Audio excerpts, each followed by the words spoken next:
Good morning, afternoon, evening, wherever you are, and welcome to FreeThought Hour. Now, as you know, this is a show that's been going on for, I can't remember how long. I've got over 100 of them now, so it's all turned into a blur. Anyway, I have a guest. This is the usual format. Sometimes I have more, but today I have a very interesting guest. He's a guy that I haven't actually spoken to before, so this is like you might call a cold meeting. Anything could happen. So, I don't know. Fingers crossed. What, for something funny happening? Let's see. This is J.D. Kain. Welcome. How the devil are you? Doing pretty good. The weather around here has gone insane, but that's normal for this area. You're in Cincinnati, I believe. Yeah, we have our weather. We're about a few hundred miles south of the Great Lakes, and I think a few days ago it was 20 degrees. I'm going with Fahrenheit, of course. It's 20 degrees, and now it's 80 because wow, yeah, that's a big swing. God's kind of dick, just wants to mess with our area for some reason. So, how do you like to be known? Because on Facebook, I see you as. My real name, Jeff. I usually go by JD Kain when I'm online. Although it doesn't really matter. Whatever's more JD. Yeah. And tell me, why do you want to be black and white? Are you harking back an earlier day of movies? Well, I guess it harkens back. I used to do a show called Talking Shit Tuesday. That was kind of my main. That was kind of what I got. I don't know, famous or infamous, kind of depends on which side of the aisle you're on. I did that for about 4 or 5 years. And when I first started out, I was doing it in sepia. It was always always in gold, and that just became just a thing. It was just, and then that software stopped working, and I went with black and white. I've just kind of held on to it ever since. Yeah. I don't know. It's just a thing. I kept doing it. I'm like, I like it that way. I think it looked good in black and white. I just kept doing it, and it's one of those habits. It's hard to break. Okay, fair enough. As long as you're not going back as far as the non-talkies. Silent film. Let's do miming. Yes. Yeah. So we bumped into each other in a particular Facebook group, haven't we? The one called Unbelievable ? It's a spin-off from a radio show, which I've actually been on. I was a guest on. What's his name? Not Jeremy. Not Justin. That's what. He's a great guy. You know, he's a very good presenter, and very reasonable to his guests. So I'm an admirer of Justin. And if you want to find my appearance on this show, you've got to look right back to, I think, about 2014, just before Christmas 2014. And you can still see it, of course, because nothing ever goes away on the internet. Yeah, I've only chatted with Justin a few times, just on the group. On the rare occasion he showed up, I've been in the group for way too long, so we've had a few chats. Yeah. But you're right. He's a nice enough guy, but in the end, he's also an apologist, and so in the end, you start hearing the same stuff over and over again. And then you debunk it, you explain how it's wrong, and then you wait a week. Yeah. And there it is again. Like, oh, I thought we went through this. Yeah. Well, it's always a different audience, isn't it? Yeah. I find that frustrating too, because sometimes it's the same audience. Sometimes it's the same person will say the same thing. You're like, we went over this yesterday. Right? Yes. Yesterday. But it didn't. Why are you still saying it? I don't. It went in here, came out here. That can be really frustrating. That can. As a former science teacher, you know, I'm aware that there's always going to be a new generation of ignorant people who need to be taught. It's just that these are post-school people. These are people who should know. Did they ever go to school in the first place? You have to wonder sometimes. Like, I don't know. Anyway, your show that it's a bit is resting at the moment, isn't it? Oh yeah, I think I don't think I've done a new show in it's been a couple years now. Yeah. So what was it about? What was the remit? Well, the origin of the show was I don't know if anyone knows this guy anymore. He's kind of disappeared for a while. He's still around, but no one knows him. His name is Brett Kain, and this was back when I was on Google Plus. There was a whole Google Plus religious, the Great Debate community, and Brett Kain was an atheist. That's correct, about miles from Louisville. or north. So anyway, he was an atheist who became a theist, although in truth he was really neither. He was an opportunist. And during one of his shows, he brought on a couple of people, including one named G-Man and some others. And I was watching him. The shows were kind of small and not necessarily all that popular at the time. And he was bringing in. He was calling atheists into a show, kind of like this. I think we used Hangouts at the time, Google Hangouts, and he was mocking what they were saying and then kicking them before they could respond. Oh. And I was getting mildly annoyed. I don't usually let this stuff bother me, but that's starting to piss me off a little bit. And Yeah. he brought in like a couple more people who I considered friends at the time, and brought them in, and then like, you don't think God is real, and booted them. And I'm like, okay, all right, forget that. And so I started my own broadcast. I had done some small stuff, but nothing like regular. And I called it Brett Kain Sucks, or here's why Brett Kain, something like that. And a whole bunch of friends came in, where I'm like, here's what he's doing right now. And lo and behold, Brett Kain came in and to defend himself. Mm-hmm. And now this is a person, a little backstory. He, back in the earlier days, he was known for being pretty outrageous in a bad way. He would false flag people. He would dock drop people where he'd find out their information. You would actually use flagging campaigns, and when they would fight it, to fight the flag, you have to actually give people your real name. He would use that to get their actual information and tell people where they live. So he's pretty awful, and so he expect people to be. I think he expect people to be a little bit more fearful of him, and I just wasn't having any of it. So he came on like, "Hey, what's the big deal?" And I laid him. I said, "Well, the deal is you're just a dreadful, awful person. We don't want you on the atheist side. We don't want you on the theist side. We don't really want you in the community. We just like you gone. You're a horrible person. You suck. You're terrible." I was just honest and brutal and blunt, and it stopped. He stopped in his tracks. I still have the show on my channel at some point, I think somewhere back there, and he just got stopped in his tracks. Like, he didn't know how to respond to that. Like, people didn't really stand out to him that much like that, and he barely responded, and he left. And like the crowd cheered, like, "Yeah, that's right. Fuck that guy." Well, after that, other people in the community, who were the more creationist, like younger creationists, that were also, for some reason, I don't know why it's happened this way. They came in one by one, and me and the rest of the community just kind of gave them both barrels, like just all the stuff we kind of had pent up for a while, just like blasted them, and they would leave. We didn't boot them; they just left on their own one by one. Yes. Another one who went by the name True Empiricism. You can imagine that name. He became infamous for saying that binary is a 4-number code, and sticking with it. Aaron Ra had a dealing with him. It was kind of famous for the time. Where does he get two others? Yeah, don't even try to understand. He was an idiot. He came in, and again, both barrels, then G-Man, then Beckel. These are all people in the community who are popular creationist talkers at the time. And that was kind of the start. I did, the next week I came with Brett Kain Sucks Part 2.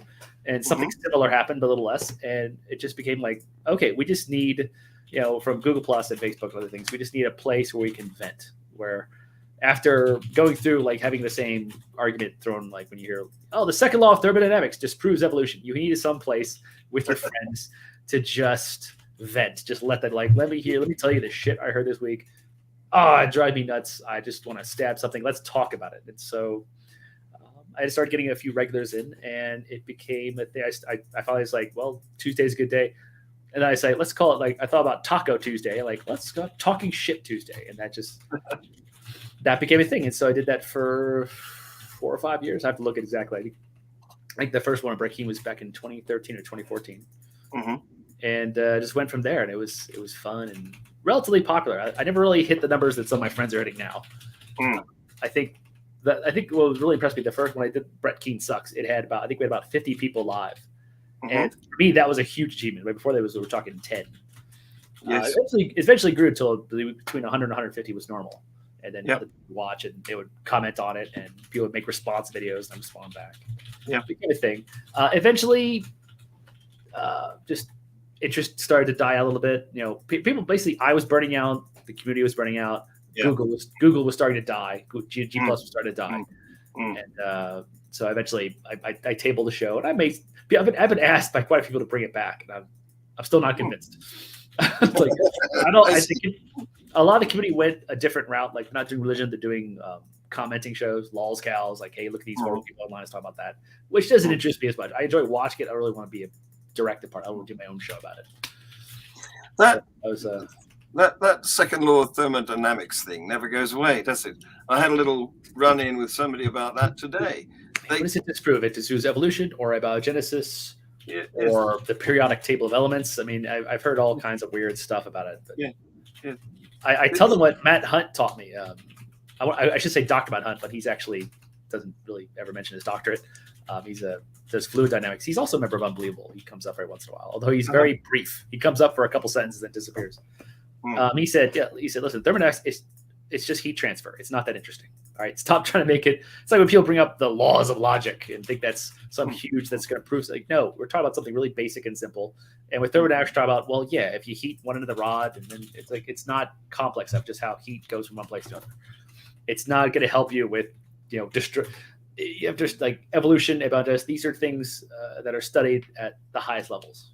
Like you have the stuff that we understand, us laymen, and then there's the people who do it for a living. And if it was so easy to debunk, if it really was like, oh yeah, like it is an obvious contradiction in it, that would have been figured out really early. Like back when Darwin came with, so first they come out, they're like, oh well, actually no, there's a contradiction here and here, so you're dead in the water. It didn't happen. It's still not happening. 150 years later, someone would have noticed. Yes, absolutely. Yeah, unfortunately, so much creationism requires the belief that scientists are morons. A lot of times it'll be denied. But let's face it, they gotta think, well, clearly I know more about biology than they do because they haven't figured out that the second law of thermodynamics completely demolishes it. It's like so it's so many Google scholars these days. Absolutely. It's 150 years now since Darwin died, I think, or was it since the publication of his book? But these people still think that they can disprove it, and they like to use the word proof and disprove, which of course doesn't really gel with science at all. Well, disprove does. Disprove does. And you can't kill a theory. Well, you can falsify it, yeah. But it's that's I'm not sure whether that's quite the same as disproving. But anyway, they like to think that it's wrong, despite the fact that everything we've discovered since Darwin published Origin of the Species by Natural Selection has confirmed and fitted his explanation. Nothing has come up that contradicts it. Yeah, or we could say we continually fail to disprove it while it continues to work really, really well. Yes. If we want to be strict, Popper unfalsification, like we've tried really hard. I like the example of not chromosome 2, but basically when we figured out the human genome, when we figured out how to map it. That was a big moment for evolution. That could have killed it dead right there. And I tell creationists, I've argued this a number of times, that under creationism, there's really no magic number for chromosomes. We could have any amount, and God could, well, of course, God could make it. In fact, we would expect we're supposed to be special, right? We're the special creation. We're different than everyone else. We're made of different things.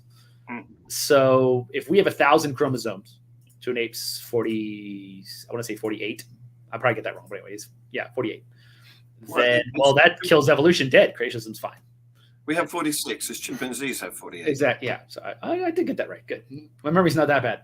So yeah, but if we had 1,000, that's great for creationism, or at least doesn't disprove it because nothing does. Evolution's dead. There's no really. I'm not sure what we could possibly find in the genome that would make that. Because given how recently, what was it, about 10 million years ago that we kind of like the primates started really separating, and eventually we had the Homo sapien line. There's really no way to make that work. Yeah. But instead we found 46, but that was still a problem. Just being 2 off. For evolution, 2 off was a problem until we found the reason. So the fact that, or should I say the 23 pairs to 24 pairs, that was still something that had people scratching their heads, at least for a moment, until they took a closer look and figured out that when it fused. And like, oh, well, how could you? Then, of course, creationists all prove that it fused. And they're like, oh, sure, that's easy. Look, here, telomeres, centromeres. Yes. Now, see this part here, this degrade. There's some there, but not as many as you'd expect because there it is. And then you count the number and you look at the 2 primate ones, put them back to back, and you count the number we have, and they have like, oh yeah, there it is. We can see how it's stacked up exactly that way. It's there. The proof is there, and that could have killed it though. That was a moment where creationists could have come out on top very easily. Listen, we're specially created. There's going to be a lot. It's whatever it is. It's not going to be that. It could be close to primates because we're the same designer, but there'll be differences because we're special. And evolution said, no, it's going to be very, very close. We're talking. If it's not close, it's over. We got something super wrong. Evolution doesn't work. We're going to have to go back to the drawing board. That did not happen. No. And yet it also convinces no creationists to bring this up. No. Bring it up like, no, I don't care. God did it with magic 6,000 years ago. You shut up. So what I'd like to do with you, Jeffrey, is screen some thoughts which came up in a little discussion I was having on Unbelievable in response to a original post that says, because of some very basic assumptions that are different from each other and epistemological errors, brilliant people can disagree with each other. What are some of the faulty assumptions and epistemological errors that you believe theists have? So I thought, here's an opportunity. I've got a lot of ways in my mind that theists think wrongly. They have misconceptions. So I listed thinking wrongly is an epistemological issue, though. I mean, I guess you can use the same epistemology and still screw it up, of course. Sure. Yeah. I always thought that theists just simply they apply their epistemology haphazardly. Like they may not really. They think they're putting the same standard for their empirical claims as they are for God claims, and they're not. No. I think that's really the only real issue. Is that I think we all do the same. We all learn from experience in the same general kind of way. And when we work, if you're a scientist or work in that field, then you're still learning from experience. You're just a little bit stricter about it. Get other people to input.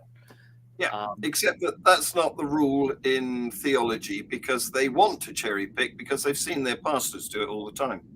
Yeah, they're trying something else. They're not trying to disprove. They're not trying to challenge their beliefs. They like it. They don't want to lose them. They're fans of these beliefs. Like I've never really thought of a scientific theory and thought, oh God, if that ever got disproved, I'd be so miserable. I really hope it never gets challenged. Let me come up with arguments. Yeah. Let me come up with apologetics for it to make sure it's never challenged. Yeah. Well, that came up today as well, because I contended that the reason that many theists seem to be so thin-skinned, because this was a different subject. We were talking about the use of the emoticon, the laughing emoticon, which they find offensive.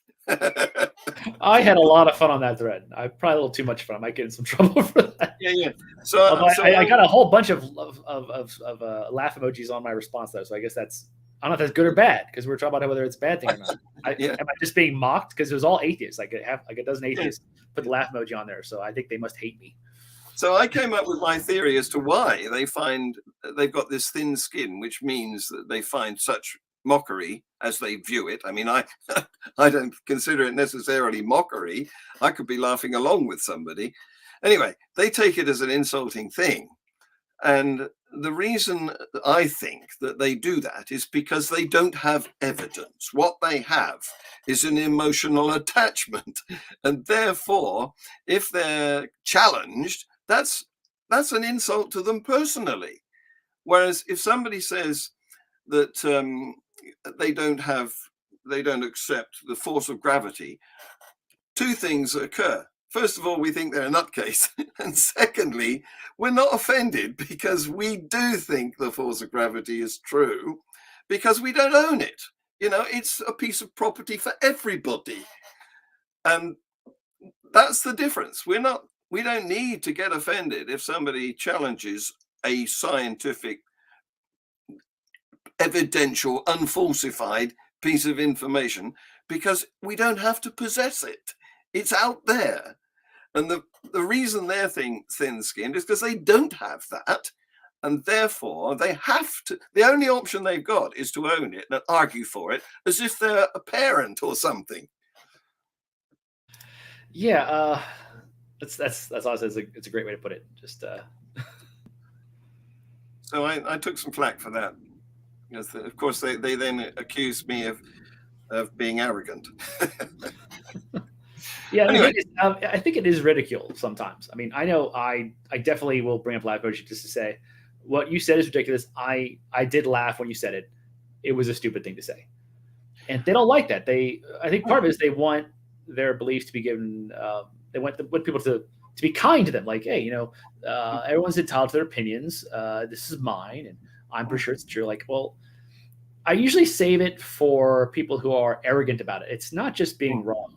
People are wrong all the time. I've had polite Not only, conversations with on my show, I've had polite conversations with flat earthers. yeah, Is I was like, yeah, here's what I believe and here's why. And okay, yeah, cool. Like we have a civil conversation. yeah. It's when they're dicks about it. I'm like, okay, I'm just going to laugh in your face because honestly, this belief deserves to be ridiculed. Exactly. If something deserves it's not ridicule, my job to prove that you're saying something nonsense when it's just obviously nonsense. People expect that. I think there's a thought in the community, in a lot of religious communities, that all beliefs must be debunked or treated seriously. I'm like, I don't agree. I don't think it's my job to put in a massive amount of effort to show that the moon is made of cheese is a ridiculous concept. It's not a thing. I'm not going to take it seriously. I'm not going to give you I'm not going to go and give you a biology lesson like, here's how cheese is made and here's why it couldn't be in the form of the moon. yes. I'm not going to do that.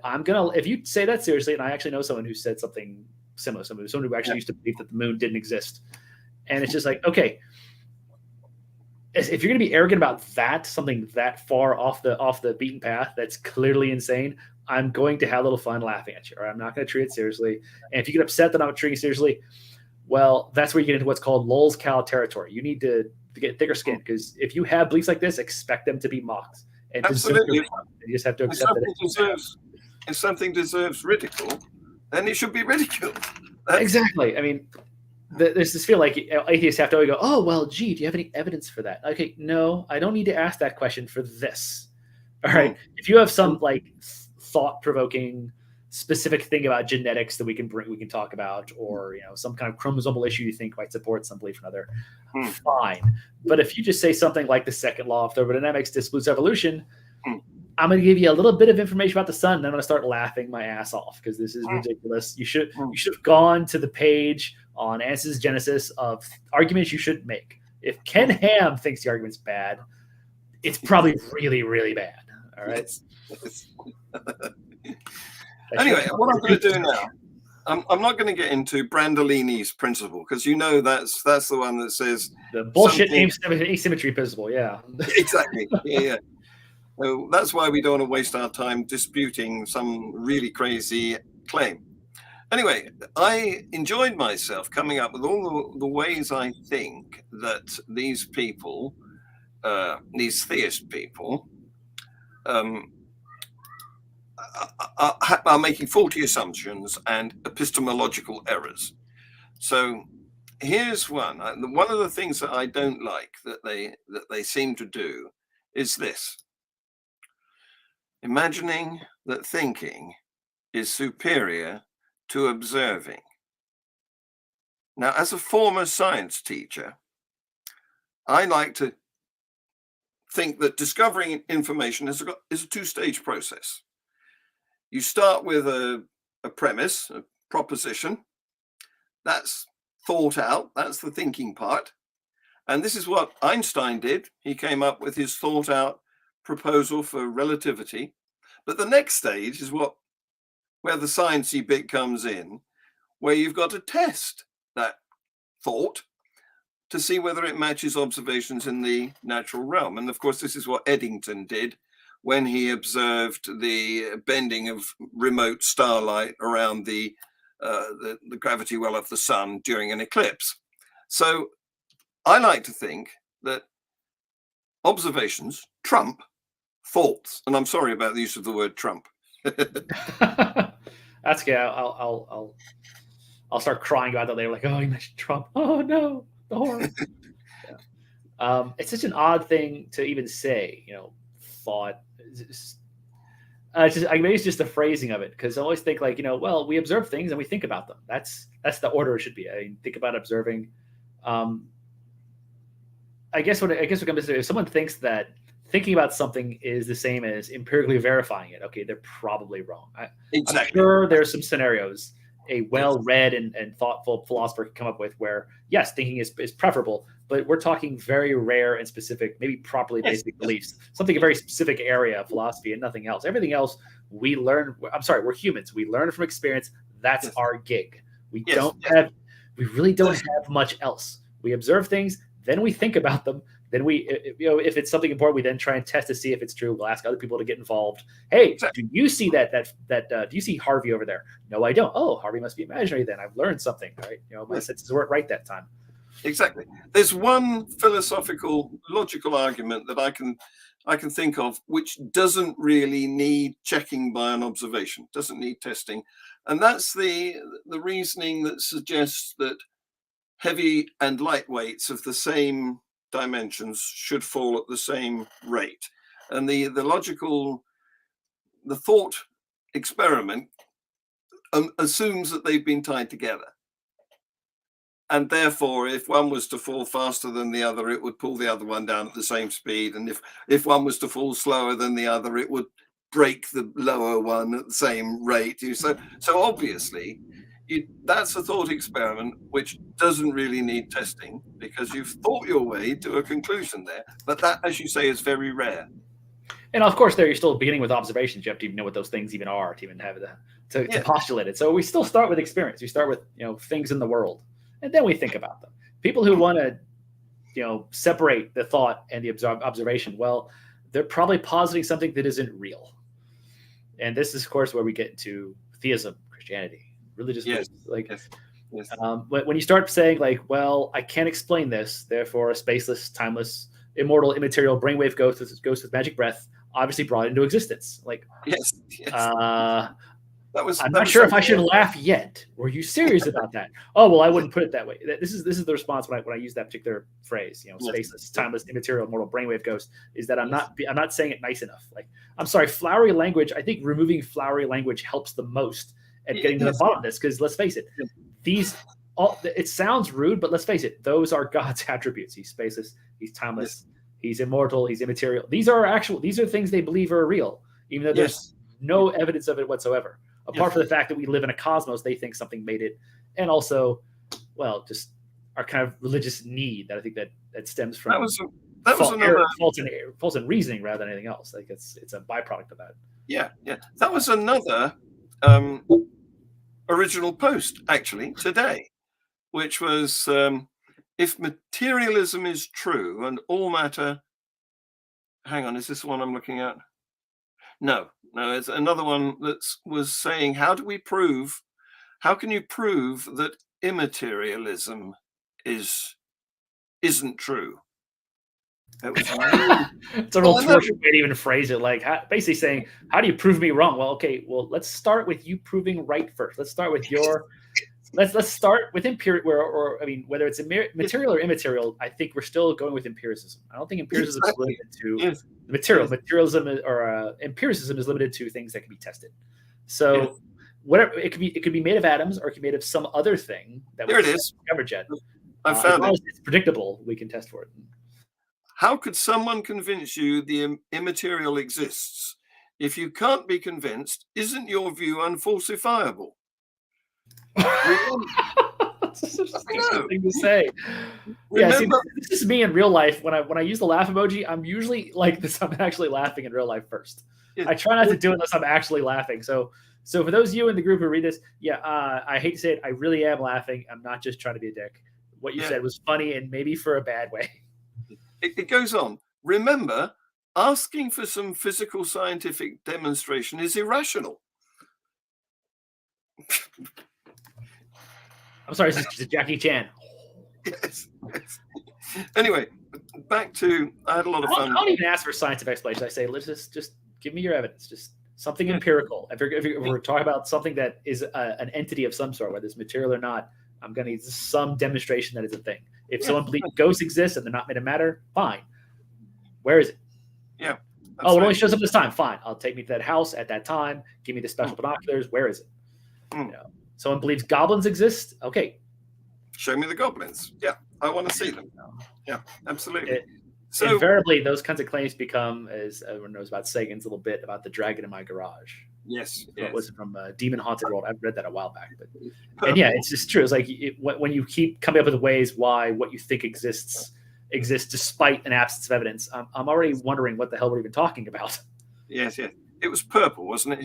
His garage dragon. Well, it just everything. The whole point of it was like every time anything about the dragon came up, and like, well, here's why you can't detect it.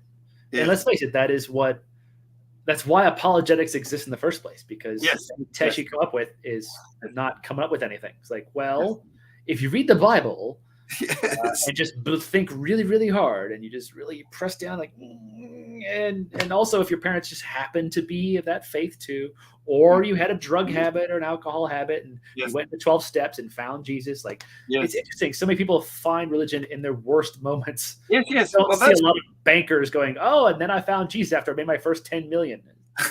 It doesn't really go that way. You can see like why there's more of an emotional issue rather than a reason one. People reason after they've come to religion. They don't reason.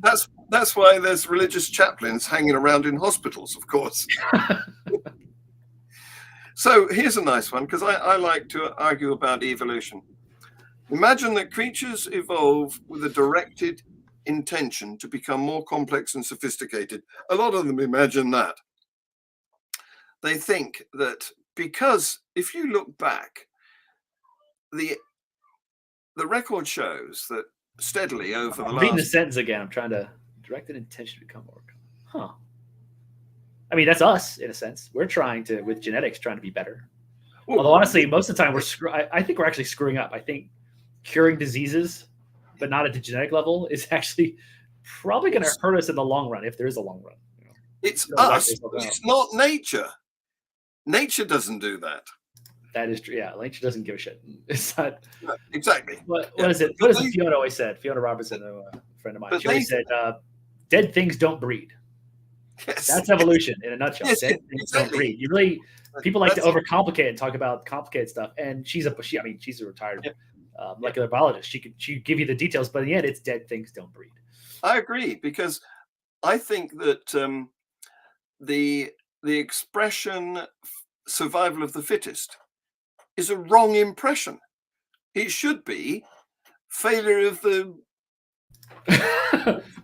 Failure of the unfit, right? Yeah, exactly. Because that's the driver. It's not people striving. It's not creatures striving to do better than their ancestors. It's not dying.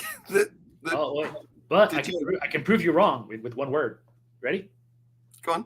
Epigenetics. See, they just destroyed it. All you have to do is say epigenetics, and link to some random person who maybe something about epigenetics that maybe something, maybe design, maybe, and you just disproved evolution completely. It's like I have a friend. Actually, I mean, he works in bioinformatics, and which deals. And he's just like, it's just the stupidest thing people say. Like, I know about epigenetics. He's like, I know about epigenetics. It's not a challenge to evolution. Never was. No one expects it to be. Like I mentioned before with DNA, they had their shot to show it when we discovered chromosome number 2. That was their shot. Epigenetics then. They love anything that confounds mainstream science, because they think suddenly the whole of science has gone wrong. Yeah. Except the best part, it's not confounding anyone. People are working this going, yeah, I see this. Yeah. Not a challenge to all evolution. This fits into exactly what we were expecting. Yeah. It's neat. Yes. I always say, like, DNA is nifty, therefore God. I'm sorry, that's not a rational, it's not a reasoned argument. No. But so many arguments I hear about creationism can be reduced to that. Like, wow, it's just isn't it just so amazing? Obviously, an immaterial, spaceless, immortal brainwave ghost made it. Yeah. They like to leave that second part out. We'll just call it an intelligent designer. Like, well, hold on a second. Yeah. Have you done many discussions with ID advocates? Because boy, they're an interesting bunch. I've done a bit on Facebook, but not audio, not audio discussion. No, yeah, I've done a bit of both, and there's a few like particular frustrations with the whole ID argument.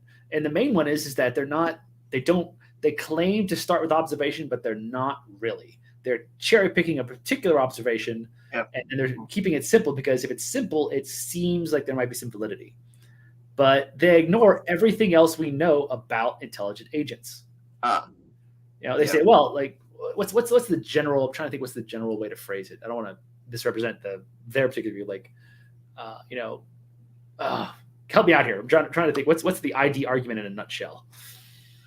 Well, it's what they've been doing recently is trying to get more and more complex examples of statistical improbability, but of course, that's zero evidence for anything.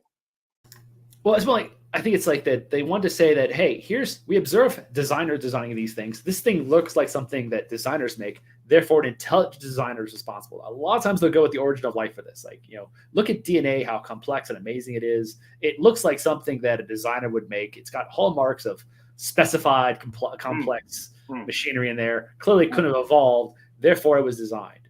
Okay, but here's where I think it gets interesting is that they're ignoring everything else we observe about designers. All the designers we've ever observed are material, are mortal, are limited. Limited is the big one. This is one that really, I think, bites him in the ass at the end. Are evolved on a planet. Like you're trying to explain to something when actually, where they evolved. And they don't have to start with what exists. They can start with a fresh sheet of paper and design from that. So basically, they're saying, well, this thing is designed. Like, hold on, you're missing all the other things. You're saying that you observe designers, but you're skipping all the other stuff we observe. We've never observed mind. They said, like, intelligence made that. Like, actually, we have never ever observed intelligence doing anything. Intelligence doesn't do anything. Intelligence is a property that certain evolved organisms on Earth have. All right. So intelligence doesn't make things. What intelligence does do is it's a property that people, let's just stick with people for now. We'll sort of other life forms with intelligence. People with their material bodies and evolved brains and their limbs, we create things. We take our limbs and our hands and orifices and we create things. We can design stuff because our intelligence is connected to a brain, which is connected to a neural system, which is connected to a body. This is what we observe. How often have we observed immortal, immaterial, spaceless, timeless ghosts with no material at all? When have we ever seen a mind that does not reduce to a brain? When have we ever seen a mind that isn't connected to a brain? I mean, people bring up, NDEs, but in the end, we're still talking about the brain. You take the brain out of the equation, we're not really seeing any evidence of the mind anymore. Like they say, the person died and they came back. Well, hold on. How about this time we smash their head with a brick where it's sprayed across pavement, and now let's see how many. And when they can't come back, let's see the mind. Then we never do, and there's a reason for that. Mind, brain, it's basically the same thing. Yes, absolutely. But they want to posit something we've never observed. They want to take something observed. They want to ignore all the stuff baggage comes with it. To just say, forget all that. We're just going to keep the agent part and intelligent. We're going to throw away the body. We're going to throw away mortality. And the worst part is they're going to throw away the limits. The limits are how we figure out something's designed. Yes. Because all designers we know of are limited. We have to make things with our hands, with certain body parts. We're limited to stuff that's found on Earth. But they want to posit something with no limits and then say they have evidence for it. Well, isn't something without limits the definition of an unfalsifiable concept? You have to have some limitations. Otherwise, how the hell are we going to test for it? So I would contend that design is the first part of creating anything anyway. So if they're going to say that intelligent design is evidence for an agent that creates things, it's an argument that's circular, because design is the beginning of creation. So they're using the outcome of their argument as an input. Yeah, I guess I can see that. Yeah, I always get frustrated when they leave out all the things they want to say it's about observation. Like, well, they bring in all the things we observe in. The only problem is when you do that, you lose the God part. And let's face it, we all know about the Dover trial. We all know the goal of intelligent design is to agnosticize creationism and get into schools. I don't know if that's the goal anymore. I think places like the Discovery Institute, they're still talking about it. They're still going along. I mean, there's a few people in What Unbelievable who love to post these things. One of them actually blocked me recently, so I haven't seen it. I'm sure he's still doing it. Whereas the latest DNA is nifty post by Evolution News or the Discovery Institute, it's always the same thing. Look, yet again, we found something nifty in biology. How could evolution ever explain this? Yes. Okay, well, that's the first step. Now demonstrate your explanation has any merit whatsoever, and they never do. Yes. We are willing to admit that we don't know how it evolved, and we look forward to being proved wrong because that's how we learn something. Yeah. But they're never willing to examine their claim to any depth. Well,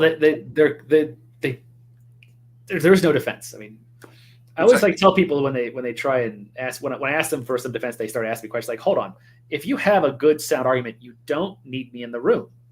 You can go through your premises and your conclusion, and then we'll talk about it. if you need my input, you don't have an argument. All right. The arguments require, your argument should not require input from me. You should be like, well, tell me about evolution. Show me that evolution can do this. Like, you don't need that. You're arguing in favor of something else. You're saying intelligent design. But every intelligent design argument ever heard, they can't help themselves. They have to reference how evolution can't explain this. Sometimes it can't. Sometimes they just didn't know about it. But they always have to bring it up. Like, well, evolution can't explain. Like, okay, that doesn't help you. Okay. Then someone else fail doesn't help you. All right. It's not this or that. Right? Yes. That's whataboutism. That's saying that just because you don't know, it's a false dilemma. It's just that it isn't just this or that. It's this or who the hell knows. It could be anything. Let's come with an idea that actually works. I wish I had this. I've got a clip because we used to have a famous self-taught astronomer who was involved in the earliest exploits of NASA, Sir Patrick Moore. And he was famous for coming on his screen because he had I think it was a monthly program that ran for about 40 years. And he used to come on there and say, we just don't know. And we can say that, but the theists think that we should know and that science should be finished and we should be able to answer all their questions, although they don't want to accept an alternative answer because they already think they know that they have the answer themselves.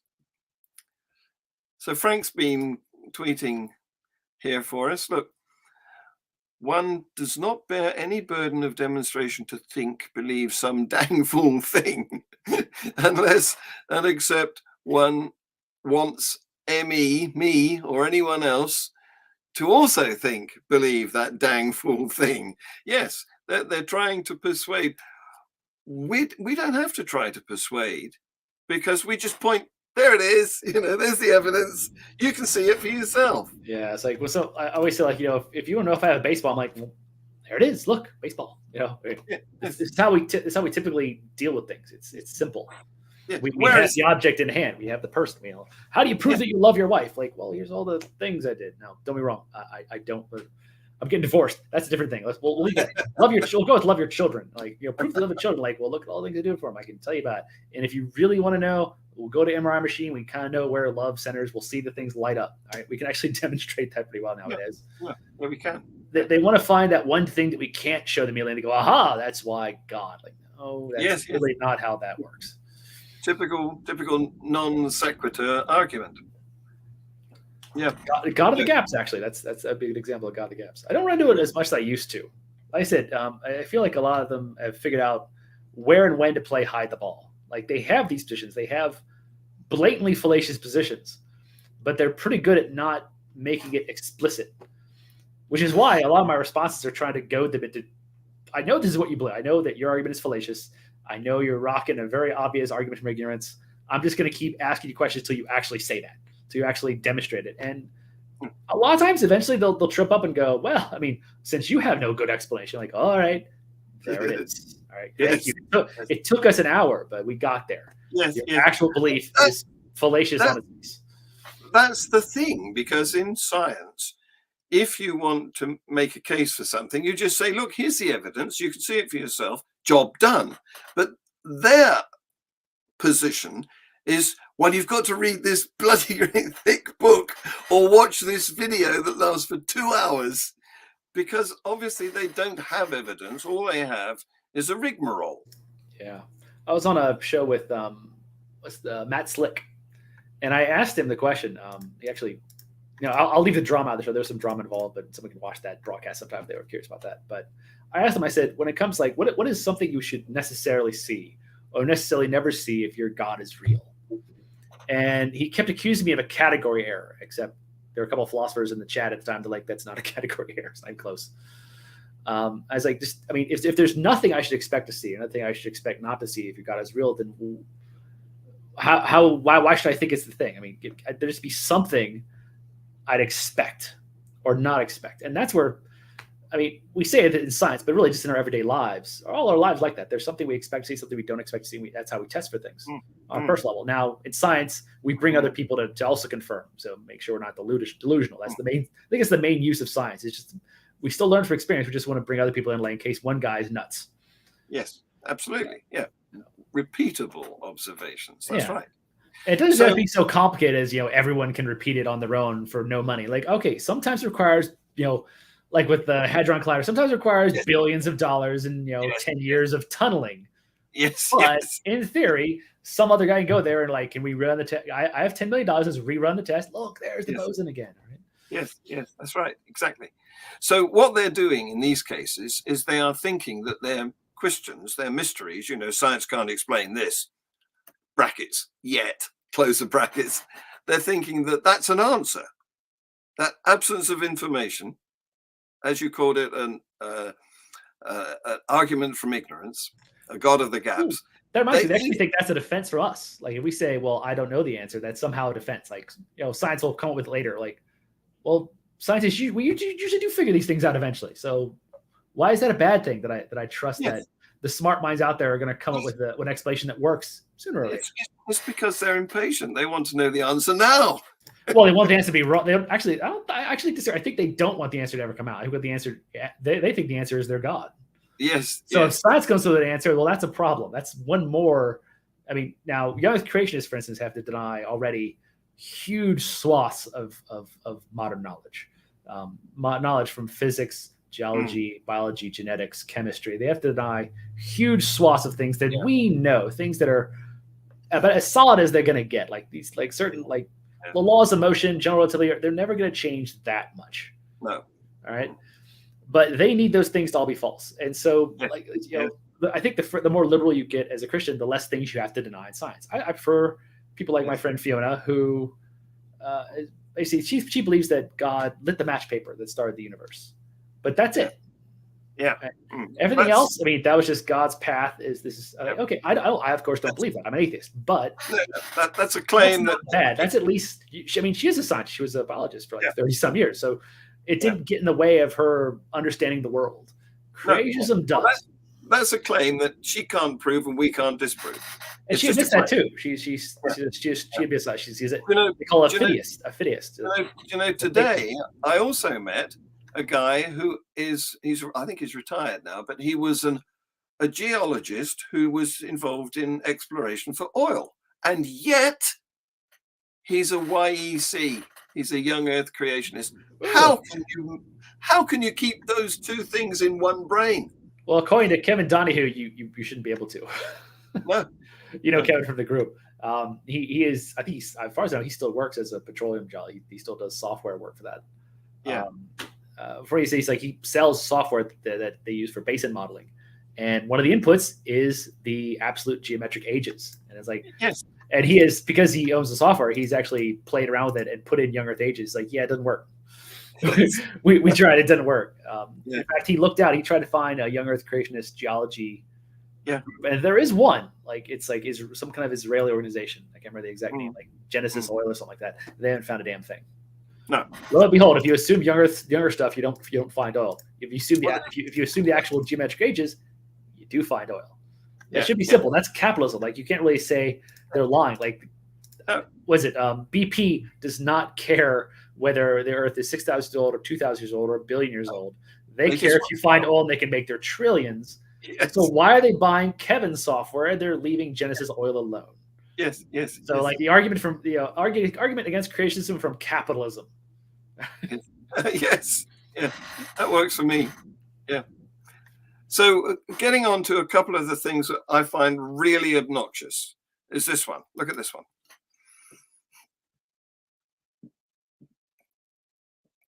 It's like been teaching your kids that hell is real, that kind of thing, right? Yeah, exactly. Yeah.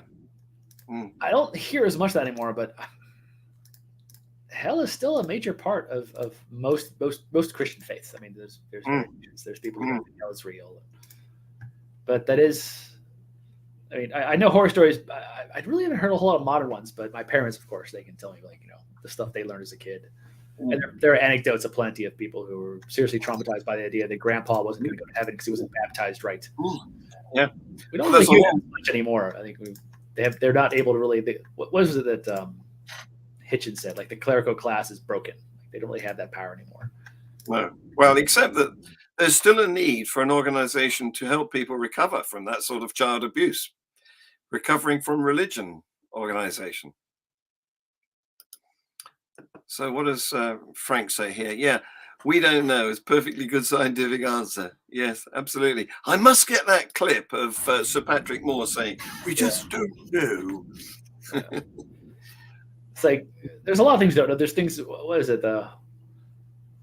Rumsfeld said it and he got mocked for it, but honestly, it's actually a good truism. Like, I know what you're going to say. I know what you're going to say. This is we know, things we know, we don't know, and things we don't know, we don't know.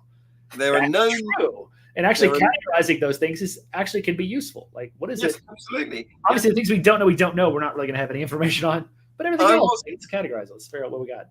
I wasn't an admirer of Donald Rumsfeld, but no. What he said on that one occasion was fantastic. There are knowns, there are unknowns, and there are unknown unknowns. You can't fault that for a piece of wisdom. Yeah, he still got flack for it, though. Oh, yeah, of course you would. Funny. Yeah. Here's another one. Look, this is something else they do. Wanting to subserviate themselves to a non-evidential agent and having exaggerated respect for authorities in general. Have you noticed how much they want to say something like, what's your reference for that? Which scholar are you quoting now? And how many qualifications does that person have? Yeah. And the point is, this is an authority fallacy, because just because somebody is an expert, it doesn't necessarily mean that what they're saying is true. Yeah, that's why we have the fallacy, the argument for authority. Like, you don't just pick an individual and say, well, he said something and he's really smart, so we should just listen to him. Okay, maybe it's the general principle, but when talking about like an area of science, there's a reason there's a consensus. We look at the people once everyone who's really good at this is on the same page, that's when you can say, listen, the burden, to put it simply, the burden has shifted. Right? It's now no longer. It's not my job to prove that the moon is made of cheese. It's your job to prove that it's not, a small ball of rock or a large ball of rock orbiting us in a particular way, in a particular pattern with particular mathematics that we have measured time and time again, that's turning at an exact rate, that is made of all these things. We bloody hell, we landed on it. All right. We've got a good idea what's up there. We've got reflectors up there you can test. It's no longer my job to prove you wrong when you want to say that's wrong. You've got your own work to do. You're going to learn some physics, and then you have to show your model that shows that no, it's in fact a hologram or made of cheese, or there's little green men on it. This is on you now. Yeah. And they don't like that. They're like, no, it's your claim. Like, it's not always the person who makes the claim. Sometimes if the claim is something that is just well understood and well accepted to be true, the burden shifts. We're talking about really, really obvious stuff. And there's not a whole lot of things like that. Well, okay, actually, that's not true. There's a whole lot of things like that. Most of them are mundane that no one's going to challenge. No one's going to challenge the hardness of a rock or what things are made of iron. But they do like to challenge really well-known things in physics, or take advantage of things that are fuzzy in physics, like quantum physics. Well, I love to hear quantum physics and God talk. Yes, there's a frontier of science, isn't there, where what we have is not evidential yet. It's still speculative. It's maybe not even hypothetical, because some of it can't be tested at the moment.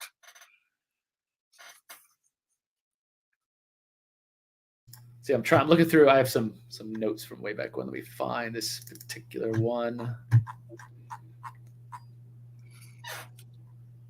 Yeah, I think this was put up originally by King Crocoduck.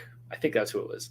Yes. And he mentioned it. He was responding to someone who was saying, nothing comes from nothing. You can't get nothing from something, and trying to disprove the Big Bang in like some talk at a mall. One of those people who goes to the mall with a loudspeaker and just annoys everyone.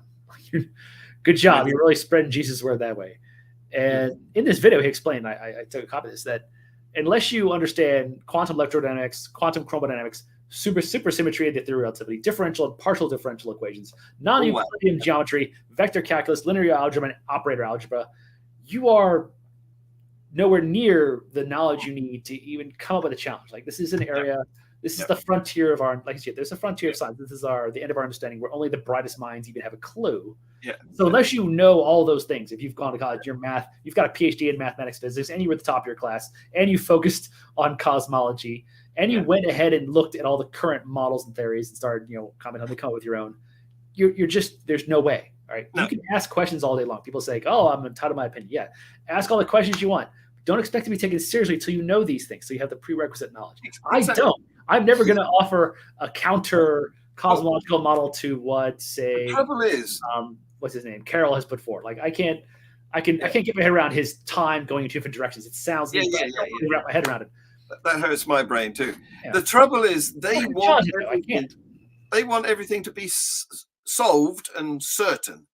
And so if they hear a scientist saying something speculative, they don't think it's speculative. They take his science authority as though it's a fact.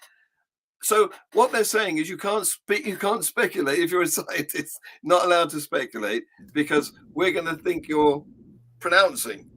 And you know, it's completely ridiculous that they don't know where the boundaries between a theory and a hypothesis and pure speculation lie. It's like there's nothing wrong with speculation. Sometimes that's where you get started. Absolutely. Speculation has to be followed up by research. You got to start actually looking for, is there any reason to think your speculation is something beyond that? And that's going to take yes. Yeah, that's the trouble. They won't allow you to speculate because they think that everything you say it has the authority of science. Yeah. And that's the problem that they get.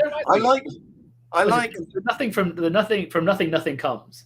That is actually, and I have to keep telling. I get mocked for this, which I think is funny. That is actually that alone is speculation, because if you think about it, we really have no examples of nothing to test. No, empirically, there is no nothing. We have never seen nothing. We look at space and thought there was nothing there. That's actually not true. Yeah, we looked at vacuums and said there's nothing there. That's not true. We can't make nothing. There's no evidence. There's no evidence for the existence of nothing. Yeah. So when people say from nothing comes, like, well, based on, I've actually proved that. And they're like, oh, yeah. And their challenge is usually to ask me questions, which, again, I have to remind them, like, listen, you're the one saying from nothing comes. That means it's your argument. Questioning me is going to help you here. Demonstrate logically or empirically that you cannot get something from nothing. And then they'll act like I'm nuts. I'm not saying that this can happen. I'm saying what you're saying is indefensible. We don't have an example of nothing to even. For all we know, there has always been something. Yes. In fact, I've argued with some theists about this. When they're saying God made everything, well, God is still a something. Oh, well, he's not a being, or he's not this, or he's spaces. Whatever he is, there's something. It's not nothing. God is. Yes. Not a lot of theologians would say that God is nothing. So you also a theist basically agrees with me. Yes, there has always been something. Now they think there's something was an immaterial, spaceless, timeless, immortal brainwave ghost that occasionally takes issue with what people do with their penises. That is not my belief. I think it's probably something less spooky and magical. I don't know what happened before the Big Bang. I don't know if that even makes sense as an idea. No. That I leave to theoretical physicists and cosmologists, and they're working hard, and they admit full stop. They are speculating. They are speculating and then trying to test it, and it's hard, and they haven't gotten anywhere in a while, but they're still working on it. That's obvious. That's what theists should be doing. They should be like, well, I believe it's a God, but how the hell would I know? He hasn't visited me recently, and when he did visit, I was alone, so maybe I should try and test something else. They should be modest about their claims, really, shouldn't they? And honourable. And yet they're the ones who claim that we're being dishonourable and arrogant and stuff. So I agree that we really don't know what happened at the beginning, the origin, if there was such a thing. We can't even be certain of that. And the concept that there was causality before time doesn't make sense, because you need a cause has to progress to an effect that requires time. And so you can't have a time-dependent explanation before time. I think a simple thing to explain to theists is that, well, when you get down to the singularity, I don't think anyone really thinks there actually was a singularity. There was no. That idea. All we're saying is that at this point, right before Planck time, all of our math, not just the physics, the math doesn't work. Yes. Yeah. That is a clue that we're clueless there. We're really. Yes, absolutely. When your math breaks down, that's the end of it. The math has to work. Even if it's wrong, the math has to work. So even the math doesn't work. Like with black holes, math fails at some point. No. That's where we know, okay, there's something we really don't know here. Yeah, we've got no tools for examining it even. Yeah. So you mentioned somebody's penis. I like this. Look, they think they have their a right to stick their noses in our genitalia. What business of theirs? Well, I was actually thinking of when Moses was running away from God and succeeded. And I believe he stopped either by having his own or his child's end cut off by the wife. I think it's how that worked. And then they're like, hey, God, look, we totally ripped off the flap. And he went, oh, well, I'll stop trying. God failed. He tried and failed to kill you. How does that? I'm sorry. Obviously, the God in this passage and the God you're thinking of are very different, because I'm trying to imagine a God with near unlimited powers failing to kill something. Yes. How does that happen? Like the other things. This is really focused on literalists. Like more liberal Catholics and Lutherans, people with more liberal faith, don't have these issues. But people who think the Bible is the Word of God and everything is taken literally. Okay, well, then the whole rainbow thing is going to be a problem, because you're in a very emotional God speaking in emotional terms, and that doesn't really make sense for a being that's immortal, immaterial, spaceless, timeless. Yeah. We study emotions in our brains. We know how emotions work. How do they work for the immaterial brains? How do immaterial minds work in the first place? What evidence do you have of any of this? Nothing. No, absolutely. But it's in this book. In this book I was taught. Yes. Well, believe it or not, JD, we have just done an hour's chat. That's it? Yep, that's it. So I'm going to say thank you very much. You've been as fantastic as I knew you would. I wanted to keep going. I can go another 2-3 hours. Well, I'm sorry, but it's my rule to stop at the end of an hour, roughly. I mean, sometimes we flex a little bit. That's funny. That's what I used my roof with Talk Shit Tuesday. We tried to stop at an hour, because after that, it started hard to watch it all. Be like, 2 hours, 3 hours. Like, started to put the time in. And not only that, but if I announce it as FreeThought Hour and my next guest finds themselves trapped for 2 or 3 hours, then I'm never going to get another guest. I was going to go with moral anti-realism. That could take up a whole other hour. Yes, it could, definitely. I actually believe morality isn't a thing, and that usually throws both atheists. Hooray! I'm with you. Yeah. Really? Yeah, you're on there, all right. Yeah, no, I don't accept the concept of morality. I would. Let's do another show about that. All right, that would work. Sometime in the future. I personally go with error theory. Don't get me wrong, I'm not a philosopher, so I might screw up a bit, but in general, I think that works best. I come from a biological background, so I go with behavior and contingency and consequentialism. Anyway, that's another debate. So I'm going to say thank you very much. Thank you to the viewers, and thank you to Frank for his contributions. I'm going to take his comment down now, because otherwise it stays up while I play the outro, and I don't want to do that. Wait, thanks for having me on, John. Well, what I have got to confess now is that I've forgotten to make you an outro. Oh. normally I have, the time-honored. Well, how much do you hate your viewers? Because I did 4 hours with a flat earther once. It's still on my channel. You can direct them to that, and you might lose some viewers. Like, they'll have killed themselves. No, not going to do that then. I don't know how I did it. I got compliments, not so much on the show, but on the fact that I managed to stick around for 4 hours without losing my mind. Yeah. I've done a couple of marathons. A whole lot of scotch later, but during the show, I was fine. I managed to make it through. Well, good for you. So what I'm going to do is I'm just going to play the bald intro as an outro. You won't get the credit until it's in the details underneath. Okay? I'll have to make do. Anyway, thanks again for having me on. This was fun. Well, cheers. Thanks for coming. Bye-bye.